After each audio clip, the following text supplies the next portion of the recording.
morning students. Today I am going to explain chapter 3, human reproduction.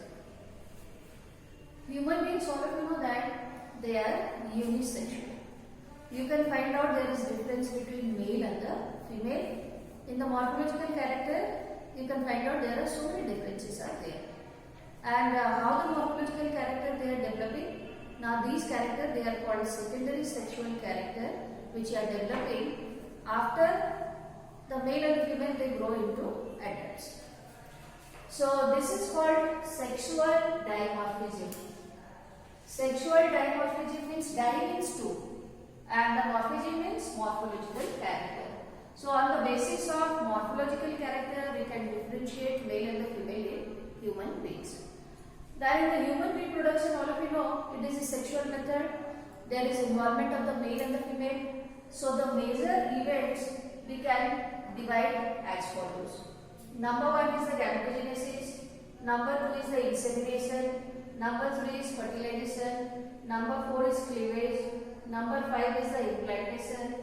Then placentation and the gastrulation, organogenesis and parturition. So what is the meaning of the gametogenesis? Gametogenesis, so that is the process of formation of the male and the female gametes. Because there are two individuals, male and the female, so naturally in the process of gametogenesis, there is formation of the male gamete and the process is called spermatogenesis. When there is formation of the female gamete in female sex organ, then the process that is called oogenesis. Then after the formation of the male and the female gamete, there is transfer of sperm of the male gametes by the male into the vagina of the female, and this process that is called insemination. Then you can find out in the fertilization process, the male and the female gametes they fuse together. So the male gamete, so that is combining with female gamete, and in the process you can find out there is formation of one single cell which is called zygote. So the process that is called fertilization. Then after the formation of the zygote, because the zygote so that is having only one single cell, then the zygote will divide by mitosis. And you can find out now it is a spherical structure which is multicellular and that is called blastula. So now the embryo which is having around 8 to 16 cells, so that condition is called as the blastula. Okay. Now the blastula, because you know that the fertilization, so that is actually taking place in oviduct.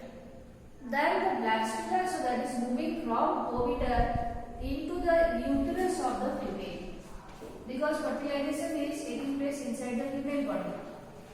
So from oviduct you can find out when it is moving to the uterus and it is fixed to the wall of uterus, fixed to wall of uterus. Then that process that is called, now it is implanted, and the process that is called implantation. Then you can find out, because when the embryo that is fixed to the wall of the uterus, then ultimately you can find out there is development of the placenta and it is becoming multicellular, which is called gastrula. Then after the formation of the gastrula, gradually you can find out the number of the cell in the embryo, so that is also increasing, and there is another process operating which is called organogenesis. In organogenesis, different organ and the organ system they are developing, and you know that for the complete development of the human baby, 9 months is required, and after 9 months there is parturition or delivery of the baby.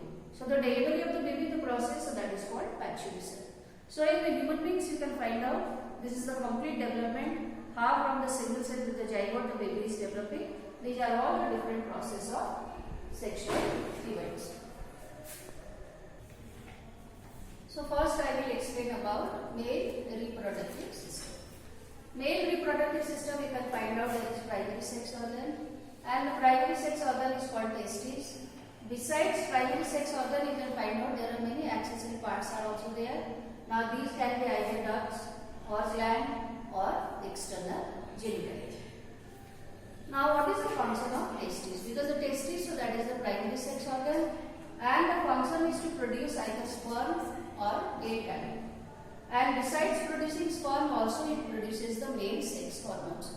Because in the male, whatever morphological character you can see, when the male is growing into adults, then that is because by the release of the male sex hormone. So the male sex hormone, so that is also produced by testes, and also it is producing the male gamete which is called sperm. Now we will discuss about what are the different structure of testes. Alright, so the number one, so that is scrotum. In male you can find out the testes, so that is not located inside the body. It is located outside the abdominal cavity, and there is a pouch. The pouch, so that is called scrotum. And this pouch, that is divided by a wall, and the wall is called scrotal septum. So altogether you can find out there are two pouches, and inside each pouch are spherical and the oval shaped testes, so that is present. So the scrotum, that is actually a pigmented layer, and the skin, so that is also very thin and wrinkled. So the pouch, so that is a bag actually which is protecting the testes, and the development of the testes, so that is taking place in the baby or in the fetus inside the body. But at the time of the childbirth, what is happening? The testes, so that is coming outside the abdominal cavity into the scrotum. Alright. Now here you can find out what is the function of the scrotum. So the scrotum, so that is maintaining a temperature 2 to 2.5 degrees Celsius below the lower than the body temperature. Like a normal body temperature, so that is 38 degrees Celsius. But here in the scrotum you can find out what temperature is maintained. The temperature is around 36 degrees centigrade or 35. Why? Because this low temperature, so that is necessary for the process of spermatogenesis. Spermatogenesis, that is the process to produce male gamete or sperm. If low temperature is not maintained, then sperm will not be able to form inside the testes. So that is the function of the scrotum. And you can find out the testes which is outside the abdominal cavity. So that is connected to the abdomen. That is also connected to the body. Although it is located outside the body cavity, but there is some connection between the testes and the abdomen or the body. And that connection, that is called inguinal canal.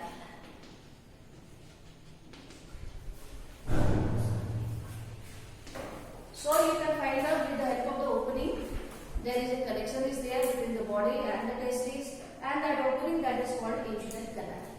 In this opening you can find out there is one cord is there, and the cord is called spermatic cord. So inside the inguinal canal, if this is inguinal canal, then you can find out there is one cord is there. And what is there in the cord? In the cord you can find out artery is there, vein is there, and a nerve is there. So altogether they are connected to make a cord, and they are bound with the help of the connective tissue. So you can find out inside the inguinal canal there is spermatic cord is there, and with the help of the spermatic cord, the testes, so that is getting the blood, oxygenated blood, and the deoxygenated blood is again returning back to the body with the help of the vein which is there. And also you can find out it is also connected to the nervous system, because the nerve ending is also there inside the cord. So these are all the different parts of the scrotum.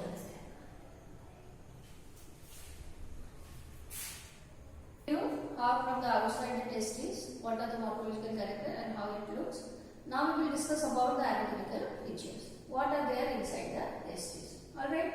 So as I told you, the testes, so that is surrounded by the pouch which is called the scrotum, and you can find out surrounding the testes, which is oval in the shape, and it is around 4 to 5 centimeter. You can find out the length is 4 to 5 centimeter, and the diameter, so that is 2 to 3 centimeter. So there are three coverings they are present. You can find out there are three protective layers are there. The outermost layer, so that is called tunica vaginalis. Then the second layer, so that is called tunica albuginea, and the third layer which is supplied with the blood capillaries, so that is called tunica vascularis. So all these three layers which is surrounding the testes, which is oval in the shape, so they are protecting the inner part of the testes. Okay.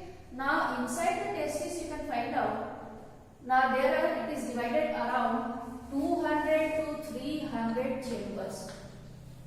200 to 300 you can find out there are compartments are there. And these compartments they are called testicular lobules. Okay, so here you see these are all the compartments. So like this you can find out 2 to 300 compartments they are present, and these compartments they are called testicular lobules. Now inside each compartment you can find out there are coiled tubes are there. And what is the number of the coiled tube? The number is 1 to 3. So there are 3 coiled tubes, and these coiled tubes they are called seminiferous tubules. Okay.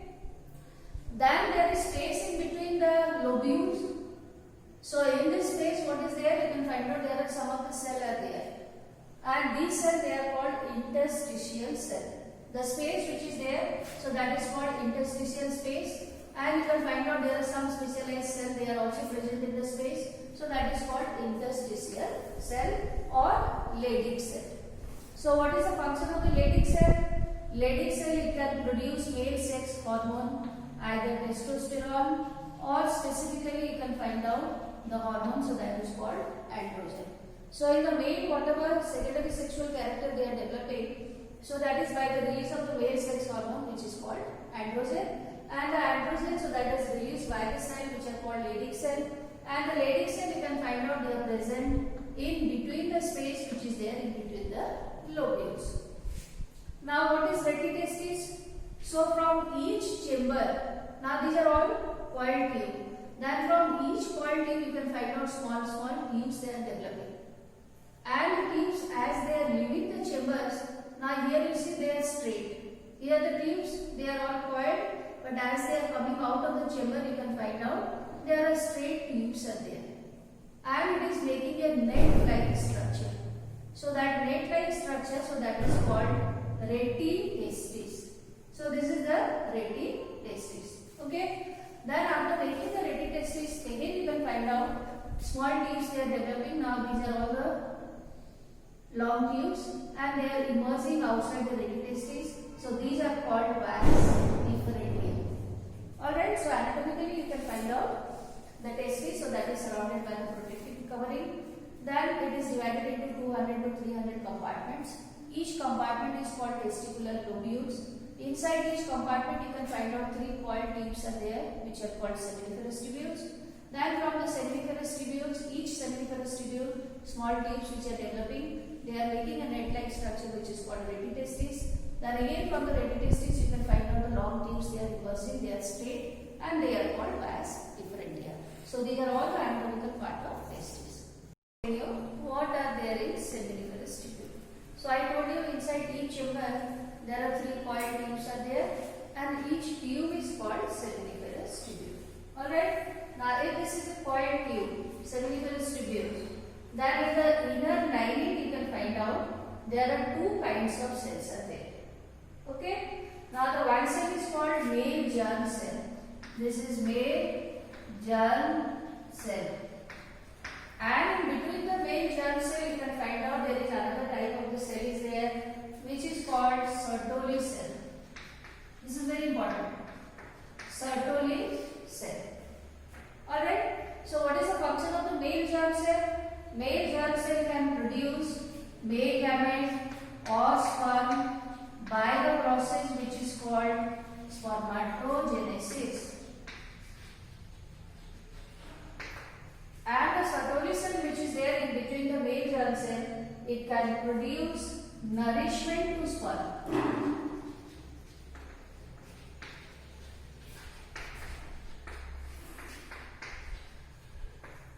Okay. Now here you see this is the slide. These are all seminiferous tubules. And in the seminiferous tubule you see these are all the male germ cell and this is Sertoli cell. So the male germ cell it can produce sperm, whereas the Sertoli cell it can produce nourishment to the developing sperm. Okay. Now there is space in between. This is the space in between 2 seminiferous tubules. So here in this diagram this is the space, and the space, so that is called interstitial space. That in the space you can find out, because here also tissue is there. There are some special kind of the cell are there which are called Leydig cell. So the Leydig cell it can produce testosterone. Because in the male also there is role of the male sex hormone. In the female also you can find out there are several female sex hormone they are produced by ovary. Now here also in the male also you can see the testes, so that is also producing the male sex hormone, which is called testosterone. So what is the function of the testosterone? The testosterone, they are helping in the development of secondary sexual character. So in the development of the testes also there is a role of the hormone, and all the morphological character which are developing in the male, so that is also by the release of the testosterone, and it is released from Leydig cell. So these are all about seminiferous tubule.